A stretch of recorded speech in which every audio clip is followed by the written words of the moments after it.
نہ آسمان گرا نہ زمین پھٹی۔ سندھ میں ایک غریب شخص کا اونٹ غلطی سے کسی با اثر وڈیرے کی زمین میں چلا گیا گھاس کھانے کے لیے۔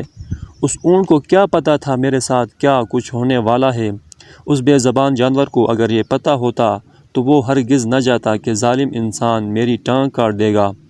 جب اونٹ اس ظالم شخص کے کھیت میں کچھ گھاس کھانے کے لیے چلا گیا تو اس وحشی درندے نے اونٹ کی ایک ٹانگ کو کاٹ کر پھینک دی۔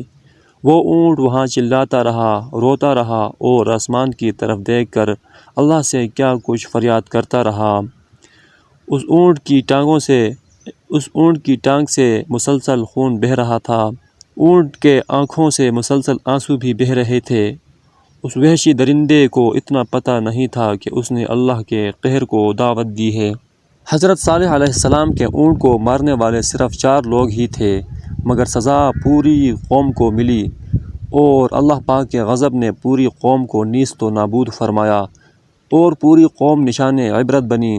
وقت کے یزید ظالم نے اس غریب کے اونٹ کی ایک ٹانگ کو کاٹ کر خدا کے قہر کو آواز دی ہے، اور ظالم کی ظلمت پر خاموش رہنے والے کو اللہ سزا ضرور دیتا ہے۔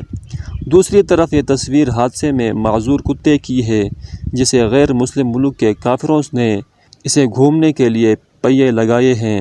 دوسری تصویر اونٹ کی ہے جس کو تھوڑا سا فصل کھانے پر ایک اسلامی ملک کے مسلمان جاگیردار نے کلہاڑی سے اس کی ٹانگ کاٹ ڈالی۔ کیا ہم صرف نام کے ہی مسلمان ہیں؟ کیا اسلام ہمیں یہ درس دیتا ہے؟ جس وڈیرے وحشی درندے نے اونٹ کی ٹانگ کاٹی ہے وہی اونٹ آج اپنے کائنات کے مالک کو گڑ گڑا کر دکھ سناتا رہا ہے۔ انشاءاللہ یہ وڈیرا ضرور غرق ہوگا اور اونٹ کے مالک کو چاہیے اس کو ذبح کر دے تاکہ یہ اونٹ مزید تکلیف سے نہ گزرے۔